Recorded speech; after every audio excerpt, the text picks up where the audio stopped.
This week's Torah portion is called Balak, which is the name of the king of Midian. It's the only Torah portion that gives us an outsider's perspective on the nation of Israel. More specifically, it's from the point of view of our enemies. Chapter 22, verse 3 states, "And Moab was very scared of the people, for they were numerous, and Moab despaired from before the children of Israel."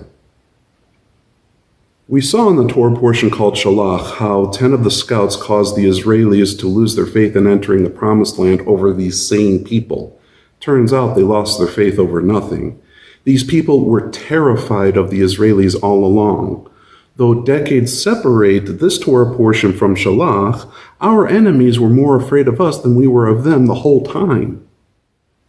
Balak turns to the prophet Balaam with a proposition. If Balaam can bring a curse from heaven on the nation of Israel, then Balak will reward him with wealth beyond his wildest dreams. By modern standards, this would have made Balaam a trillionaire, making him the most wealthy man in history. Judaism observes some interesting parallels between Balaam and Abraham. Both men engage in prophetic dialogue with the Heavenly Father. Both men wake up early to saddle their own donkeys to embark on the most important mission of their lives. However, Abraham's mission is done in faith and obedience to the will of the Heavenly Father. His mission ultimately results in the birth of the chosen people, whereas Balaam's mission is contrary to the will of the Heavenly Father, and his greed will ultimately be his downfall. As interesting as the story is, what does it have to do with parental alienation? When Balaam arrives to Balak, he can't open his mouth to curse Israel. As much as he wants to, the Heavenly Father won't let him. This new generation of Israelis has restored unity with the Heavenly Father and with each other. They've resumed protecting the sanctity of the household, and the Shekhinah dwells in their midst. In this state, they are invincible. When Balaam opens his mouth, he can only utter one of the greatest blessings in Torah about the children of Israel.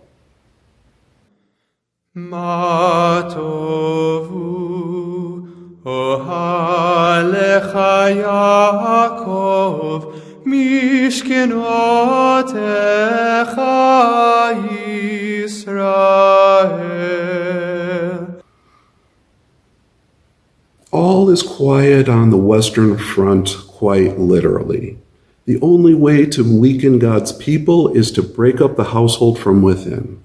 Let me repeat that. The only way to weaken God's people is to break up the household from within. Does Balaam know this secret? The text shifts back to Israel's point of view. The first thing that happens is Midianite women come from Balak's kingdom to seduce Israeli men into ritual prostitution with their idol Baal Peor. These rituals are too graphic to describe in this video. However, this is a direct attack on the sanctity of the Israeli household. It results in a plague that breaks out among the people and a near threat of civil war. An Israeli leader grabs a Midianite princess and brings her into the Mishkan to engage in prostitution right in front of the Shekhinah. What a disaster!